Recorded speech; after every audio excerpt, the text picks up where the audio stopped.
Question number 5. Mr. Speaker. Number 4, Denise Roche. Thank you, Mr. Speaker. My question is to the Minister for Economic Development and asks, what advice did officials provide and how much more valuable to SkyCity the TVNZ land sold to it for the siting of a convention centre was once that land was used as the site of a hotel?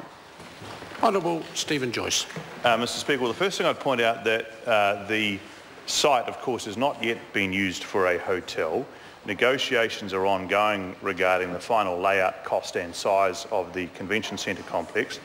With regard to the plans submitted to Auckland Council by SkyCity at the end of last year, I'm advised that there is a potential benefit to SkyCity of a change in location, but as the final form of the convention centre is still being negotiated, I can't at this stage provide an estimate of that benefit.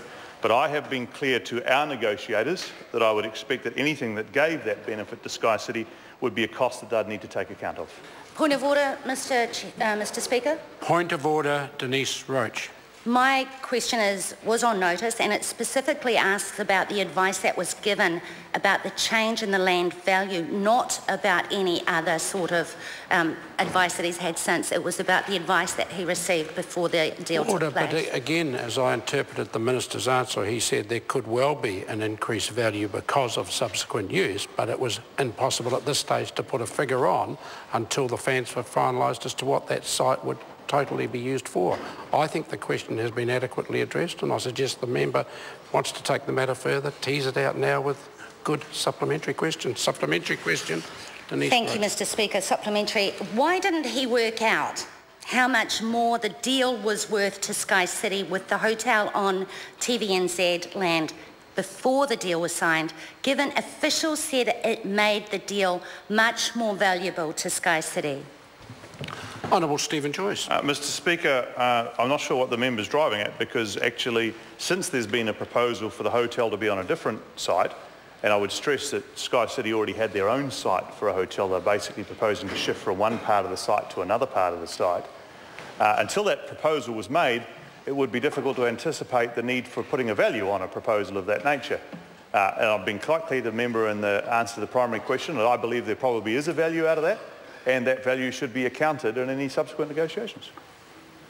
Supplementary. Supplementary question, Denise Roche. How is it that his deal allowed SkyCity to acquire a prime piece of central Auckland real estate, discounted at taxpayer expense, and somehow a year later SkyCity comes back asking for even more handouts?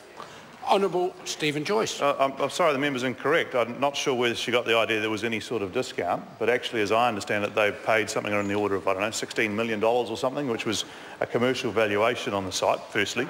I think TVNZ are currently using the money to renovate their facilities in Auckland, so they obviously got the value from it. And in terms of where the hotel goes on the site, on the overall site, that's something that we would negotiate with them in terms of any value that they would obtain for that. So I just don't know what the member sees as the massive issue here. Supplementary, sir. Supplementary question, Denise Roche. Did the Minister's lawyers advise not to include clause 11.47 of the Convention Centre Agreement that effectively allows SkyCity to plan bigger and flashier centre to renegotiate the whole deal, and if so, why did he include it? Honourable Stephen Joyce. I'm sorry, Mr. Speaker, I think the member is incorrect. There was a deal that was done for a convention centre at the value of $402 million. And that is finally confirmed at the time. Listen to me, a construction agreement is signed, and at which point the concessions that are in return for the convention centre would come into force.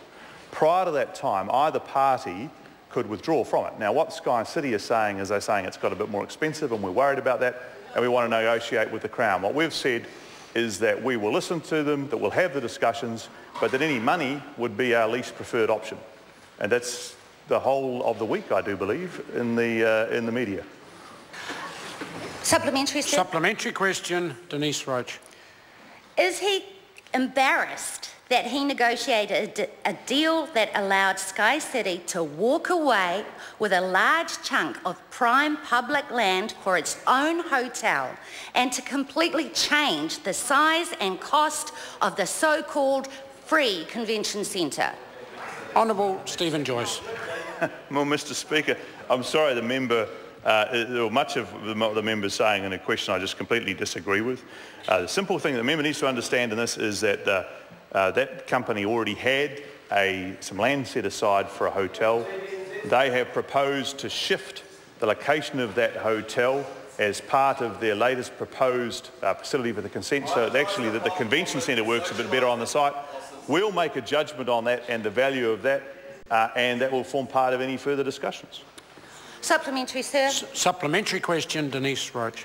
Why won't he just admit that he and Mr Key have been played by much better gamblers and it's time to fold them and walk away?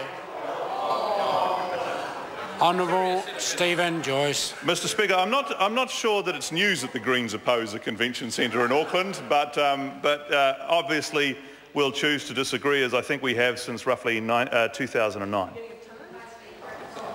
Supplementary question, Dr David Clark.